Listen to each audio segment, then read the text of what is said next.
Dietrich Bonhoeffer was a German theologian and a resistance figure back in the day, and he once observed stupidity is more dangerous, it's a more dangerous enemy of good than malice. This is going to be Bonhoeffer's warning and the future of dentistry, and we begin our podcast and our YouTube presentation right there.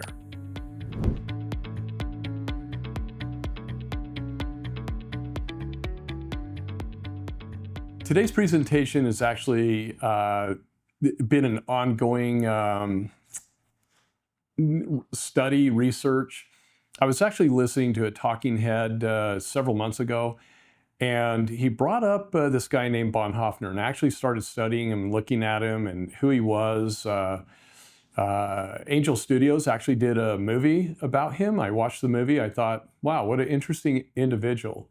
But he taught some really important and valuable lessons that I think pertain to dentistry. He taught that stupidity, not evil, is the greater threat, not because it's more powerful, but because stupidity is unreachable. You can expose evil, you can argue with it, you can shine a light on it, you can resist it, but stupidity just does not respond. It doesn't engage. It just is. And it spreads. And though written in the context of political oppression, Bonhoeffer's words actually resonate profoundly within dentistry today. The challenges our profession faces, insurance restrictions, reimbursement struggles, regulatory burdens, are not merely fueled by malice or greed. More often, I believe they are perpetuated by what Bonhoeffer described a surrender of independent thought and discernment. So, in today's presentation, we're going to examine how Bonhoeffer's warning applies to dentistry and dental insurance and dental association leadership and dental teams. But more importantly, we're going to explore how liberation, not simply instruction, is the only antidote.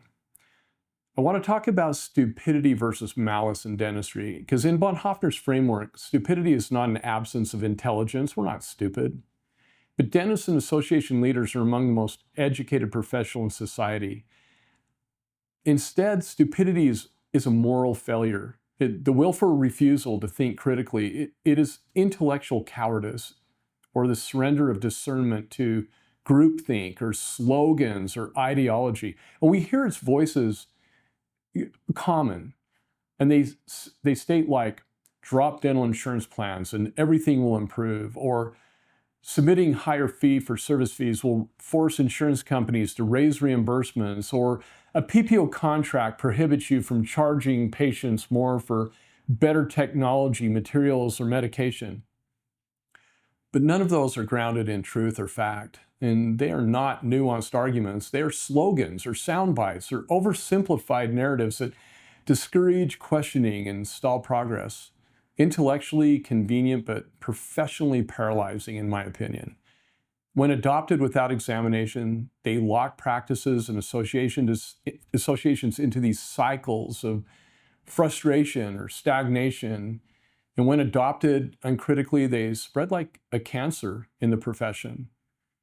And the consequences for our profession are numerous, because when dental professionals surrender discernment, progress halts.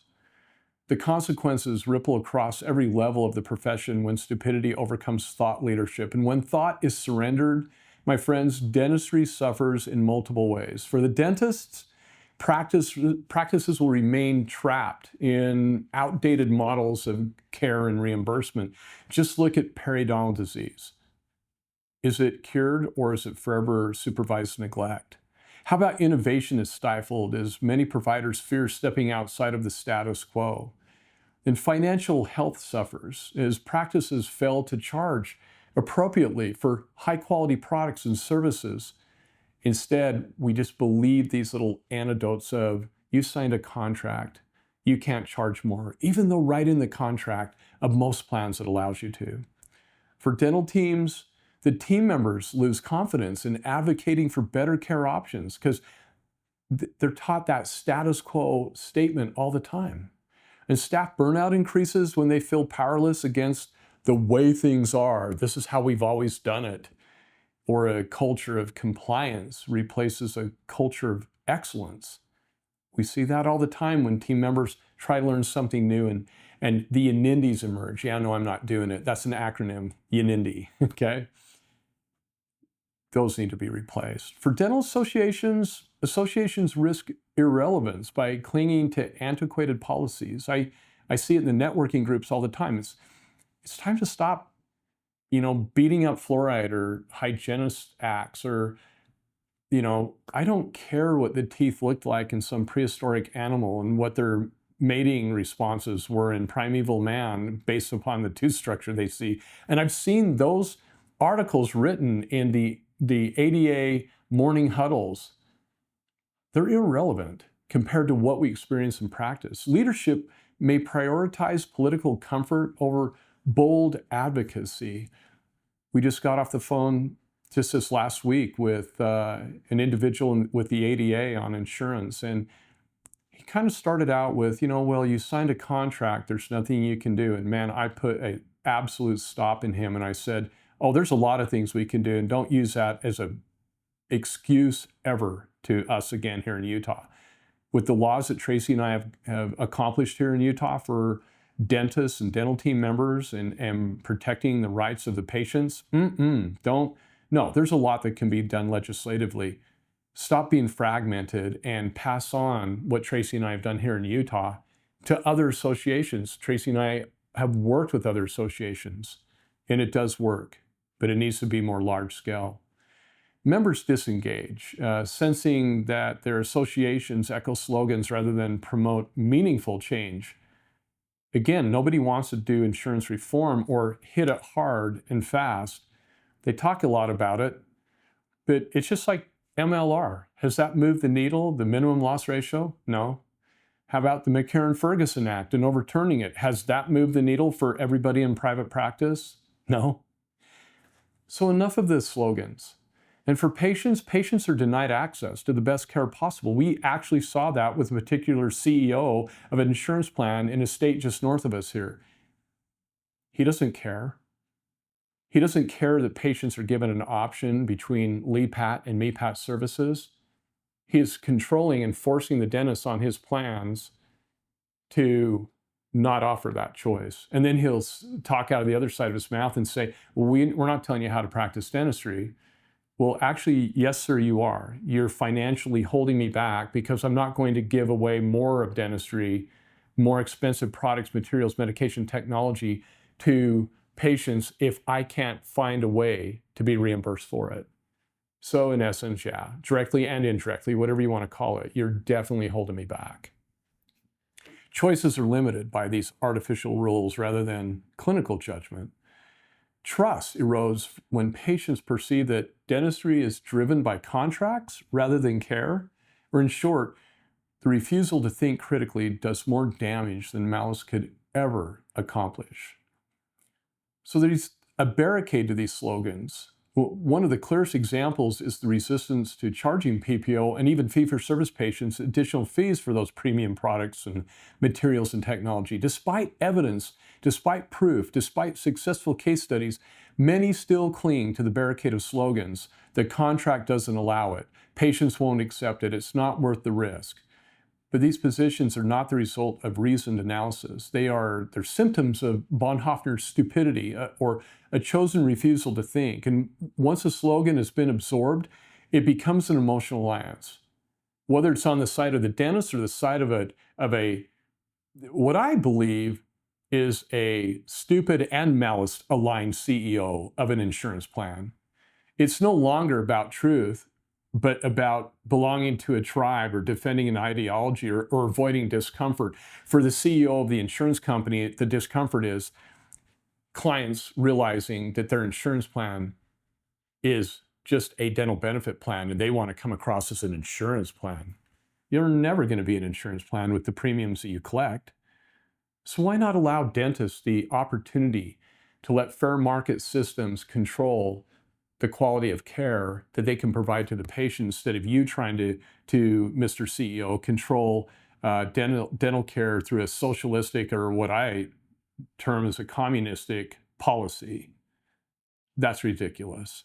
In my practice, my business, we witness this resistance daily. Training sessions revealed the same barricade. You can't charge PPO and fee-for-service patients an additional fee for better products or care, no matter how often data is presented on how many case examples are shared. Some refuse to engage. The truth is not enough because the issue is not informational. It's psychological. The stupid person does not ask, is it true? They ask, is this popular? They don't ask, is this right? They ask, what will it cost me? And if you really think about that, you could totally see the CEO of an insurance plan asking that question. Or you can see a dentist or an office manager asking those questions. And that fog holds back progress or holds back the ability to do better for our patients. There are case studies of breaking through the barricade. Case study number one is charging for superior restorative materials. I mean, why else does clinical research associates, or now known as clinical research, why do they even exist? Why do the Forsyth Institute, why do they exist if they do not actually test materials and products and technology to see, do they do what they're supposed to do? And when they do that, they're able to rate them, from fair to good to great. Why is there even that rating if there's not some form of, superior materials? So a mid-sized practice in the Midwest faced resistance from patients and staff when they considered charging an additional fee for premium composite materials that aren't covered by the PPO contract, meaning PPO contracts reimburse you for the least expensive professionally accepted treatment. That means you should be putting in Shine or Patterson brand type composites at $14, $15 a gram, not the wonderful Filtech Supremes and others at $40+ a gram. Nobody teaches us these business principles. That's like the gas companies, gas stations allowing you to pump premium gasoline, but you only pay regular fee. See, no business in the world does that. Think that through, folks. So initially, the staff echoed the common slogan, we can't charge more, it's against the rules. But after a careful review of contract language and training on patient communication, the practice introduced an enhanced option program. And patients were given the choice between standard covered materials and higher quality composites with a modest additional fee. We're not talking about nickel and diming, we're not talking about gouging, we're talking about procedural profitability that's at least like 30%. That puts you at a wholesale. Dentistry is supposed to be retail, but shoot, we can't even talk about that in this particular segment. Within 6 months, over 80% of their patients chose the enhanced option, folks. The patients' satisfaction scores increased, profitability improved. The barrier was not legal, it was actually just mental. Case study number 2, expanding technology options on the West Coast. The practice there invested in same-day crown technology, but hesitated to offer it to their PPO patients, fearing rejection or contractual violation in charging more for it. Leadership initially surrendered to the slogan, insurance won't pay for this, so patients won't accept it. And when the practice reframed the conversation around patient convenience and aesthetic outcomes, greater technology, better margins, they introduced the technology as an elective upgrade. And the result, a large majority of the patients opted in, citing time savings and as a decisive factor, that not having to come back and be numbed up again, have wearing a temporary for 2 weeks. No. The result was amazing. Not only did revenue increase, but the team also regained pride in offering modern, patient-centered care. Give you a case study number 3, overcoming association resistance. A state-level dental association resisted advocating, this blows my mind, they resisted advocating for legislative change around insurance reimbursements and LEPAT, least expensive professionally accepted treatment options only, arguing that we've always done it this way. And a coalition of dentists and front office team members challenged that narrative by presenting case data from practices that successfully navigated contractual myths and delivered higher quality care and charged for it. Their persistence led to a policy review and eventual educational campaign that encouraged dentists to evaluate, not blindly follow, but evaluate insurance stipulations. These examples demonstrate that once the fog of slogans is lifted, practices and associations can reclaim both autonomy and excellence in the delivery of oral health care through legislation. But the stupidity of some dental plans associations exists. Bonhoeffer's insight is clear. Stupidity can be more dangerous than malice, because while malice can be exposed and resisted, stupidity operates blindly, and it resists reason, clinging to the rigid structures that exist.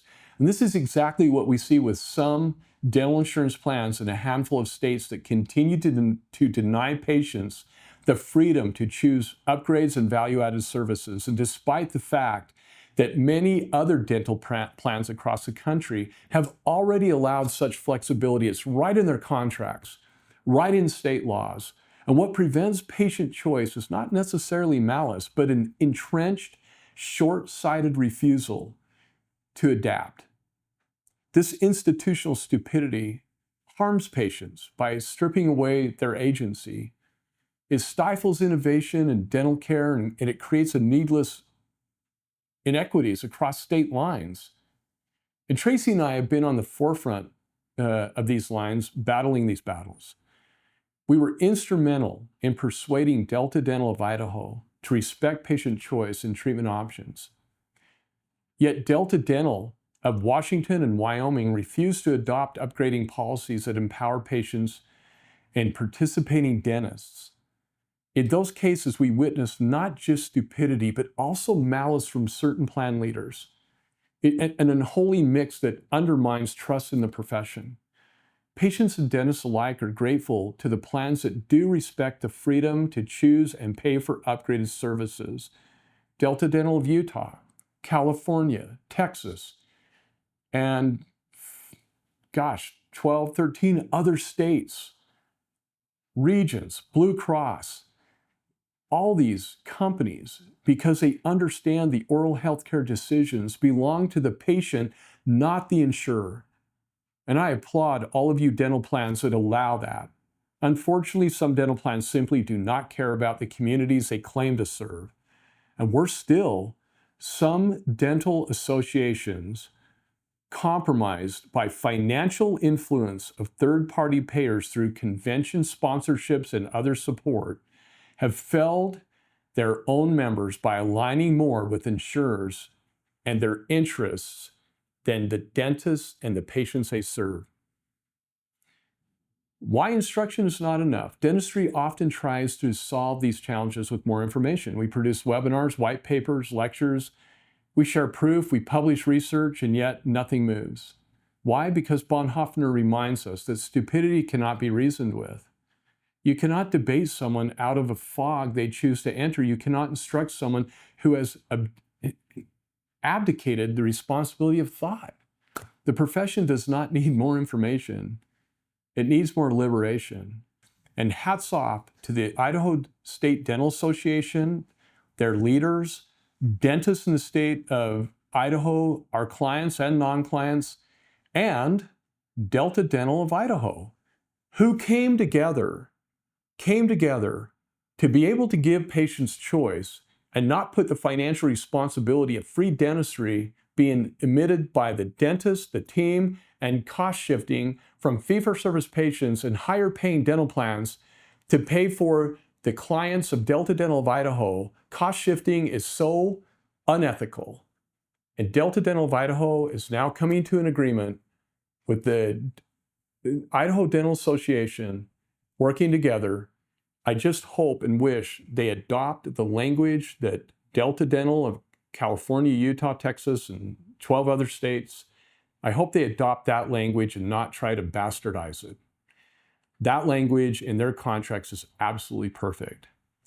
So liberation becomes the antidote to stupidity. Bonhoeffer wrote, "Only an act of liberation, not instruction, can overcome stupidity."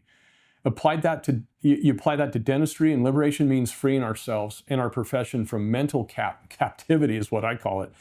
It requires both internal courage and external action. That distinction is critical for dentistry. We cannot educate our way out of this challenge by repeating the same information louder. Instead, we got to focus on liberation.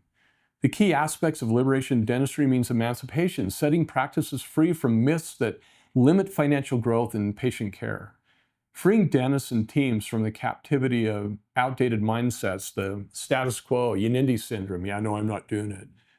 Release from oppression, challenging restrictive interpretations of contracts that harm patients and providers alike.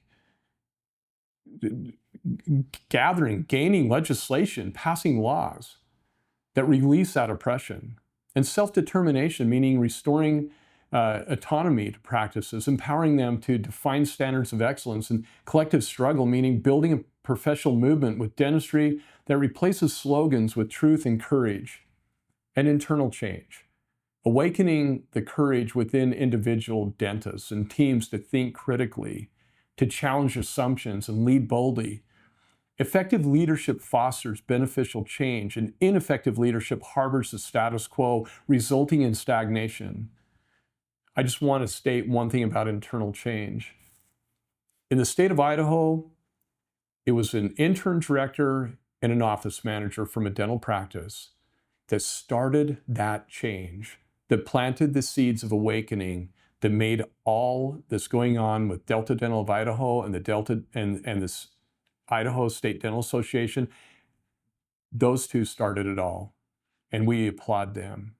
When we plant these seeds of awakening, it means liberation begins not with shouting facts, but with planting seeds of moral and intellectual awakening. Dentists and team members, you must be invited to ask the questions that you've long avoided. You need to ask the questions, is this true or just popular? Is this right or just convenient? Am I choosing this belief because it costs me less to accept it? The answers to these questions are not found in contracts or insurance handbooks, CDT codebooks. They are found in the courage to think independently again and again and again. How do we move forward? By planting seeds and speaking to the conscience, not just the intellect. We have to hold up a light in the dark spaces of misinformation, like we witnessed in the state of Idaho. We need to replace slogans with examination, reflection, and courage. We have to be courageous. We have to be able to work with insurance companies instead of against them, but then if they won't move, then we have to seek legislation. We have to inspire dental leaders and teams to see beyond the easy answers. In practice, this means challenging conversations at conferences, bold leadership in associations, and consistent encouragement within dental teams. It means presenting not just facts, but a vision of professional integrity and patient-centered care, always keeping the patient at center. Who will stand? I think the Bonhoeffer's warning challenges us. When the crowd runs one way, who will stand and resist that crowd?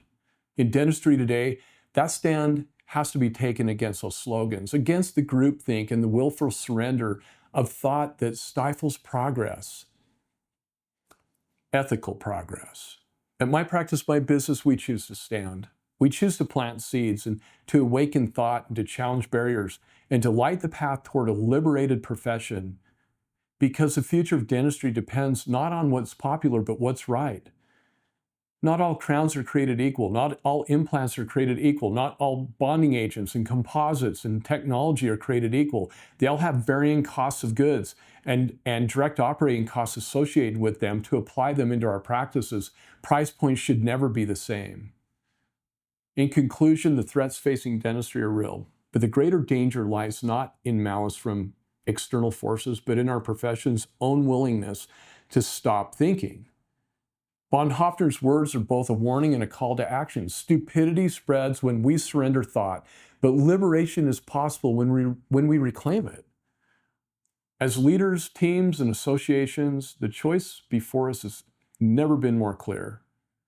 To echo slogans or to think boldly, act courageously, and lead dentistry into a future defined by truth, autonomy, and excellence. That's where we need to be. And Bonhoeffer's words are sobering. They're a sobering warning for dentistry today. Our greatest threat is not external pressure, but internal surrender. To overcome it, we have to be thinkers and doers. We need to liberate and we need to lead. This world is full of followers. We need leaders, not followers. The question remains, who will stand when the crowd runs the other way? And for us here, the answer is clear. Tracy and I and our team at My Practice, My Business, we will stand. I hope this has been enlightening. Thanks so much for watching and listening. We hope you have a great day. Don't forget to follow us on social media. And thanks again for your support in our company.